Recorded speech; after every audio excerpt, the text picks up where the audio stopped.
Hi guys, it's me Ate Daisy. Good morning people, good morning ligawenyos. So for today's video, kay Bakusoy pagod ko, nagpasulong kami tanaw. Nangugas kami ng mga plato, I mean ako lang pala. Di man niya ako tinabangan, wah, tamad yun eh. So ayun na nga, almost 1 month na sila mamang nag-struggle sa tubig ta halos da man permi tubig ay nakakauso permi nga ning da man tubig sa baloy, I mean nakisagab sila dito sa kapitbahay nin rata, so tubig mo na and then nung tag-init na, di naman maray nagatultul sa tubig, kaya kan gigibo na mo sa sulong kami nagadi ugas mi na rerigos. So don't worry kasi ang tubig diyan malinis po yan.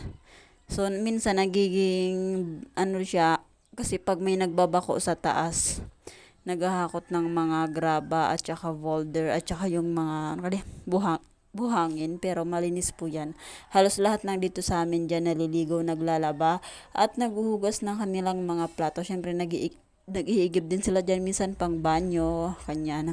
Pero kapag mga pangluto, syempre doon kami kumukuha sa ano ba yan? Sa gripo. So, dito sa pigis agaban nila mama sa kapitbahay na kila Ate Mar. Maringani kadi kung ako guston ko para labay di at saka magugas kasi madali lang siya. Sa nabaran lawan lang tapos natulos diretso sabon. Tulad ni kan gigibo ko na kan isabon ko tapos diretso ko na siya bibanlawan, kaya madali kitang matapos.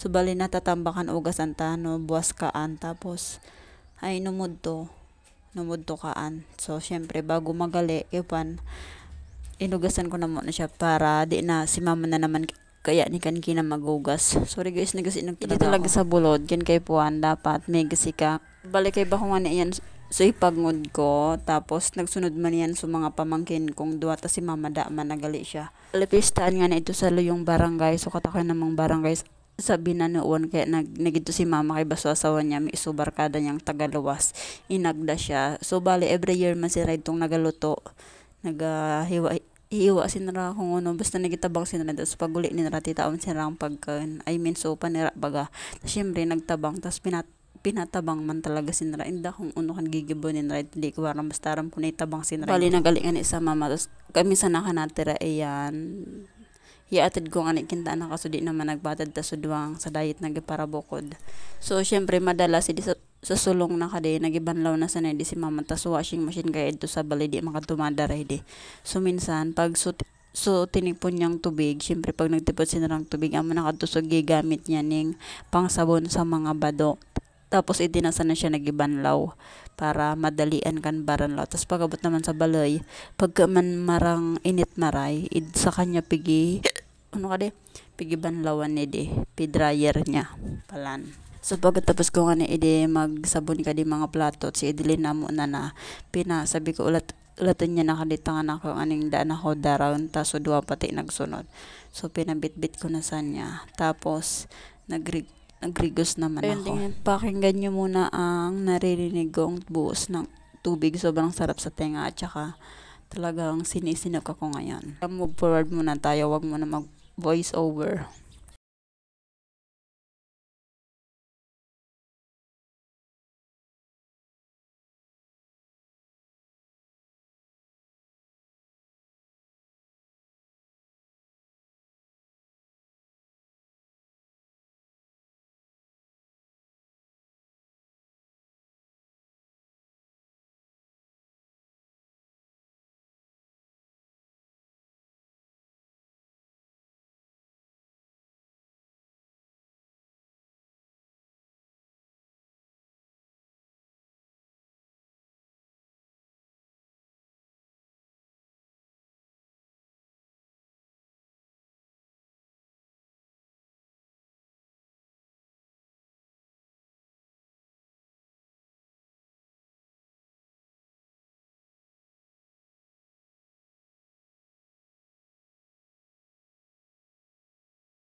Ulatin nyo ako ha, dadaranda kami ang tamang may ulunan.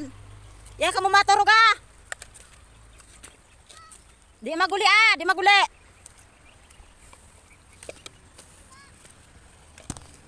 Di maguli, ulat.